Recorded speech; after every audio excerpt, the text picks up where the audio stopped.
To my channel science education and informatics. तो अब आज मैं आपके लिए एक लेके आई हूँ वीडियो काइनेमेटिक्स पे। मतलब अभी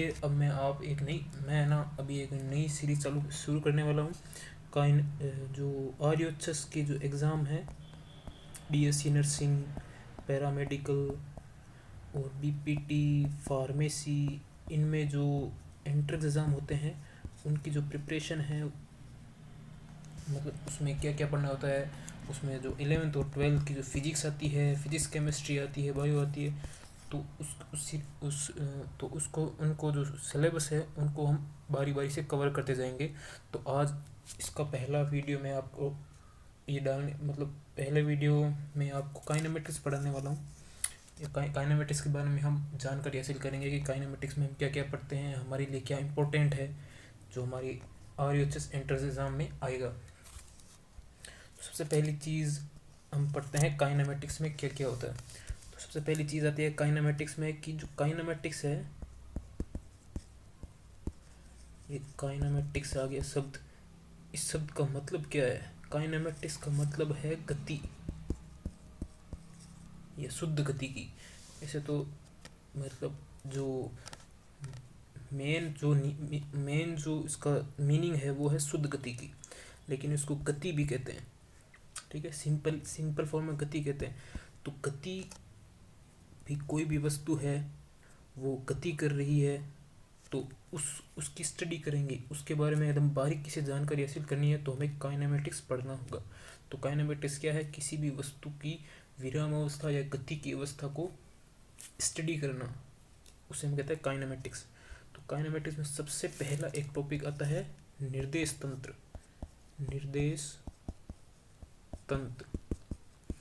इसे इंग्लिश में कहते हैं फ्रेम ऑफ रेफरेंस।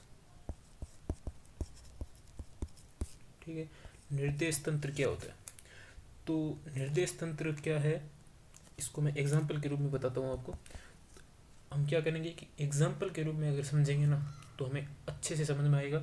और हम जो हमारे जो RUHS के एंट्रेंस एग्ज़ाम है, BSc नर्सिंग, पैरामेडिकल, तो उसमें अगर हम एग्जाम्पल के फॉर्म में हम यदि चीज़ों को समझेंगे तो हम जो MCQs हैं उनको आसानी से हल कर सकेंगे।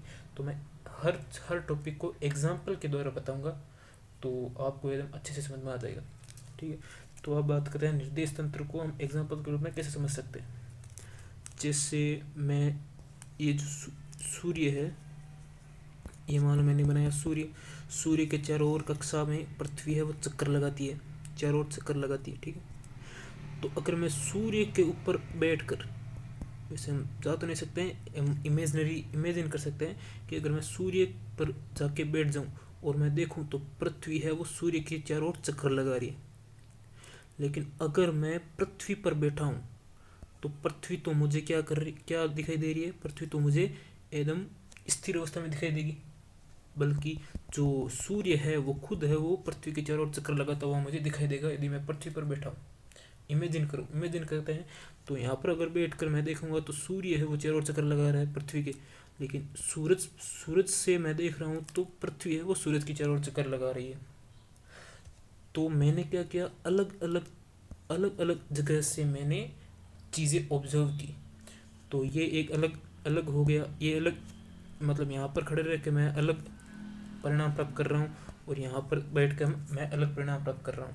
मतलब यहाँ पर बैठकर मैं देख रहा हूँ कि पृथ्वी स्थिर है, लेकिन यहाँ पर बैठकर मैं देख रहा हूँ कि पृथ्वी स्थिर है, मतलब स्थिर क्या, गतिमान है। तो इसे ही हम कहते हैं फ्रेम ऑफ रेफरेंस, निर्देश तंत्र। मतलब कोई भी वस्तु है वो उसके सापेक्ष, यदि कोई वस्तु, किसी वस्तु के बारे में बताना, उसके बारे में जानकारी देना, उसे हम कहते हैं निर्देश तंत्र। ठीक है, तो निर्देश तंत्र के बाद आपको पता चल गया होगा। जैसे एक और एग्जाम्पल बता देता हूँ कि एक ये गतिशील, एक क्या कहते हैं, रेलगाड़ी आप मान सकते हैं। तो उस पर एक मैंने बॉक्स रखा हुआ है, यहाँ पे एक आदमी खड़ा है। ठीक है, ये जो गाड़ी है वो V वेग से जा रही है और यहाँ पर एक नीचे खड़ा हुआ है ग्राउंड पे एक आदमी खड़ा है, उसे मैं A मान लेता हूँ, उसको B मान लेता हूँ। तो A के अनुसार तो ये बॉक्स जो है, ये बॉक्स गतिशील है V वेग से, लेकिन इस बी के अनुसार मैं देखूं तो ये जो बॉक्स है वो स्थिर है। तो ये एक अलग रेफरेंस हो गया, फ्रेम ऑफ रेफरेंस हो गया, और ये भी एक अलग फ्रेम ऑफ रेफरेंस हो गया। तो फ्रेम ऑफ रेफरेंस की कोई परिभाषा नहीं है, एक्चुअल परिभाषा, उसे हम एक एग्जाम्पल के द्वारा ही समझ सकते हैं। तो फ्रेम ऑफ रेफरेंस मेरे हिसाब से आपको समझ में आ गया होगा। तो काइनेमेटिक्स में एक अब दूसरा टॉपिक पढ़ते हैं। दूसरा टॉपिक है गति या विराम। ठीक है, गति किसे कहते हैं, विराम किसे कहते हैं, इसका अंदाज़ा भी हम इसी से ही लगाएंगे। इसको तो मैंने अब आपको बताई, इससे समझ सकते हैं कोई गति किसे कहते हैं, विराम किसे कहते हैं। तो गति और विराम की परिभाषा हम फ्रेम ऑफ रेफरेंस के आधार पर ही बता सकते हैं। तो गति की परिभाषा मैं बता देता हूँ। तो जो गति है उसे क्या कहते हैं, यदि कोई वस्तु, इसकी परिभाषा क्या है कि यदि वस्तु है वो समय के साथ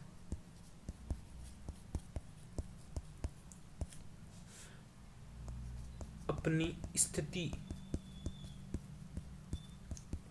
में परिवर्तन करती है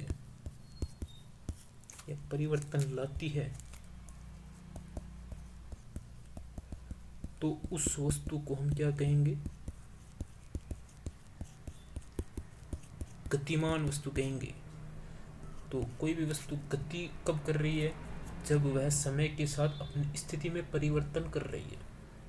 और विराम किसे कहेंगे, कोई वस्तु है वो समय के साथ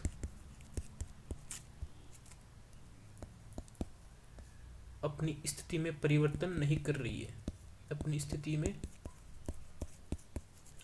कोई परिवर्तन नहीं कर रही है, उसे हम कहेंगे विराम वस्तु।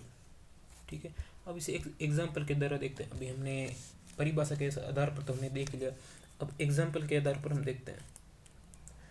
तो एग्जाम्पल भी इस आधार पर ही हम देख सकते हैं। देखो, ये जो मैंने एग्जाम्पल बताया था, ये दो जो आदमी हैं, ए और बी है, तो उनके ए के अनुसार तो ए जो बॉक्स है वो गतिमान है, लेकिन इस बी के अनुसार तो क्या है, ये स्थिर अवस्था में है। क्यों, क्योंकि बी के अनुसार तो भाई ये कोई अपनी स्थिति में परिवर्तन नहीं कर रही है, लेकिन ए के अनुसार ए से तो ये दूर चला जाएगा, क्योंकि ये जो वेन है या कुछ भी कह लो, ये जो गति कर रही है इसके साथ साथ ही बॉक्स जा रहा है, इसलिए ए के अनुसार तो ये जो बॉक्स है वो गति कर रहा है। क्यों, क्योंकि ए के अनुसार जो बॉक्स है वो अपनी स्थिति में परिवर्तन कर रहा है, लेकिन बी के अनुसार तो बॉक्स अपनी स्थिति में परिवर्तन नहीं कर रहा है। तो गति को हम इस एग्जाम्पल से भी देख सकते हैं।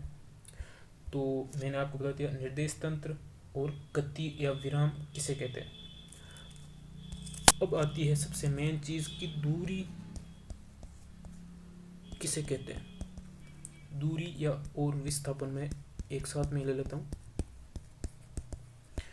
तो दूरी और विस्थापन क्या है, ठीक है। दूरी क्या है, मान लो एक एग्जांपल से बताता हूँ। ये एक पॉइंट है ए और ये पॉइंट है बी, ठीक है। ग्राउंड पर ये ए पॉइंट है और ये बी पॉइंट है। इससे मैं इसका एक मतलब मेन रास्ता तो ऐसे है, ठीक है। ये ऐसे जा रही है, ये सड़क है, ये ऐसे जा रही है, और एक रास्ता है ये, ठीक है। ये रास्ता है, ठीक है। एक यही रास्ता है, दूसरा कोई रास्ता ही नहीं। तो यदि कोई व्यक्ति जाएगा तो ऐसे जाएगा पूरा। तो ये जो पूरी दूरी है ए और बी के बीच में जो चली गई जो दूरी है वो हो गई, मतलब चली गई जो लंबाई है ए और बी के बीच में, भाई हम यहाँ से यहाँ तक इस ऐसे ही जा सकते हैं, इसे हम कहेंगे दूरी। लेकिन ए से बी तक ये जो एक्चुअल डिस्टेंस है, जो एक्चुअल लंबाई है ए और बी के बीच की, इस ए और बी के बीच की जो लंबाई है उससे हम कहेंगे विस्थापन। ठीक है, आपको समझ में आ गया होगा। चलो एक और एग्जांपल से बता देता हूँ। एक आदमी है, ठीक है। ये एक ए आदमी है, ये सर्कुलर मोशन कर रहा है ऐसे, है ना, एक वृत्ताकार पथ पर गति कर रहा है ऐसे, जिसकी रेडियस आर है। तो ये ऐसे चल के ऐसे एक वृत्त पूरा कर रहा है, ठीक है ना, एक वृत्ताकार पथ पूरा कर रहा है। तो इसके द्वारा चली गई दूरी क्या होगी, दूरी होगी उस इस वृत्त का परिमाप। दूरी क्या होगी, इस वृत्त का परिमाप क्या होगा, वो 2πr। लेकिन मैं आपको कहूँ कि ये जो व्यक्ति है वो ए से वापस ए पर आया है सर्कुलर पाथ में, तो उसने विस्थापन कितना तय किया है, तो इसने विस्थापन तय किया है वो होगा, जो विस्थापन है वो 0 तय किया है। क्यों, क्योंकि जो विस्थापन होता है वो होती है अंतिम, कोई भी वस्तु है वो उसकी अंतिम और प्रारंभिक अवस्था के बीच में जो न्यूनतम जो दूरी होती है उसे हम कहते हैं विस्थापन। जबकि दूरी क्या होती है, जो वस्तु है वो उसकी अंतिम और प्रारंभिक अवस्था से में जो एक्चुअल लंबाई जो होती है, पूरी लेंथ जो होती है, उसे हम कहेंगे दूरी। तो दूरी तो क्या होगी, परिमाप के बराबर होगी, लेकिन जो विस्थापन जो है वो क्या हो गया, 0। क्यों, क्योंकि इसकी जो प्रारंभिक स्थिति और जो अंतिम स्थिति है वो सेम ही है। तो विस्थापन की डेफिनेशन भी यही है, ठीक है। तो इसको डेफिनेशन के द्वारा हम समझेंगे तो हमें मतलब थोड़ा सा स्ट्रगल करना पड़ेगा। जबकि मैंने आपको एक एग्जांपल के द्वारा बताया ना, तो आपको अच्छा आसानी से समझ में आ गया होगा कि जो दूरी और विस्थापन, उसमें जो एक्चुअल जो डिफरेंस है वो क्या है। और आपको पता ही होगा कि जो दूरी और विस्थापन है, तो दूरी जो है वो स्केलर क्वांटिटी है, मतलब अदिश राशि है, इसकी कोई दिशा नहीं होती है, ठीक है। और जो विस्थापन जो होता है, विस्थापन ये एक वेक्टर क्वांटिटी है, मतलब ये सदिश राशि है। इसको दर्शाने के इसके मान के साथ हम उसकी दिशा भी बताएंगे, मतलब इसकी दिशा भी बतानी पड़ती है। स्केलर और वेक्टर हो गया, ठीक है। स्थिति और दूरी और विस्थापन स्केलर और वेक्टर हो गया। फिर एक और अगला तीसरा जो टॉपिक है इस काइनेमेटिक्स में वो है स्थिति सदिश, पोजीशन वेक्टर।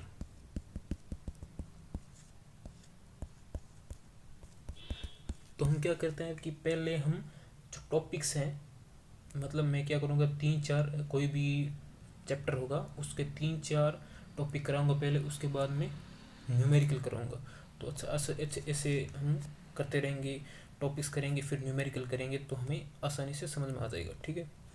तो आप सब सोच रहे होंगे कि आप न्यूमेरिकल नहीं करा रहे फिजिक्स में, तो न्यूमेरिकल हम करेंगे, लेकिन हम पहले हमें जो बारीकी से जो चीज़ें हैं वो सब देखनी पड़ेगी, तभी हम न्यूमेरिकल कर पाएंगे। हर चीज़ की हमें नॉलेज होगी तब हम उस क्वेश्चन को समझ पाएंगे और उस क्वेश्चन को सॉल्यूशन कर पाएंगे। तो तीसरा जो टॉपिक है वो है स्थिति सदिश। स्थिति सदिश क्या होता है, पोजीशन वेक्टर। इसको मैं एक ये जो फ्रेम रेफरेंस है, फ्रेम ऑफ रेफरेंस, इससे मैं बताता हूँ। ये जो निर्देशांक ज्यामिति आपने पढ़ी होगी, उसमें ये होता है वो मूल बिंदु होता है, ठीक है। तो मान लो यहाँ पर एक वस्तु है ए और यहाँ पर एक वस्तु है बी। तो मुझे बताना है कि इसकी जो ए का है वो निर्देश, मतलब पोजीशन वेक्टर क्या होगा और बी का पोजीशन वेक्टर क्या होगा। तो उस पोजीशन वेक्टर के लिए हम क्या करेंगे, इस मूल बिंदु से ऐसे रेखा खींचेंगे, यहाँ से एक लाइन एरो खींचेंगे। तो ये जो दूरी है, ये जो जो जो हमने एरो निकाला है वही क्या है, स्थिति सदिश है, ए का स्थिति सदिश। तो ये एरो जो है वो है ए का, ए वेक्टर है, ये क्या हो गया, ए का निर्देश, ये सॉरी पोजीशन वेक्टर। और ये जो एरो है ये है बी का ये पोजीशन वेक्टर। तो पोजीशन वेक्टर हम ऐसे बताते हैं, पोजीशन वेक्टर, ठीक है। तो ये हो गया पोजीशन वेक्टर। तो मैंने दूरी और विस्थापन बता दिया, गति विराम बता दिया, निर्देश तंत्र बता दिया और सदिश, ठीक है, हो गया। तो आज हम इतना ही करेंगे। अब अगले वीडियो में हम क्या करेंगे, थोड़े और बहुत इम्पोर्टेंट जो पॉइंट्स है उसको उनको बताऊंगा और हम न्यूमेरिकल सॉल्व करेंगे। तो प्लीज़ अगर आप चैनल पर नहीं हो तो सब्सक्राइब ज़रूर करना, ताकि आपको वीडियो मिल सके। अगर आप अगर मुझे सपोर्ट करोगे तो मुझे और मोटिवेशन मिलेगा। तो आप अगर चाहो तो आपको ये अपने दोस्तों को शेयर कर सकते हो, ठीक है। और थैंक यू, बाय बाय।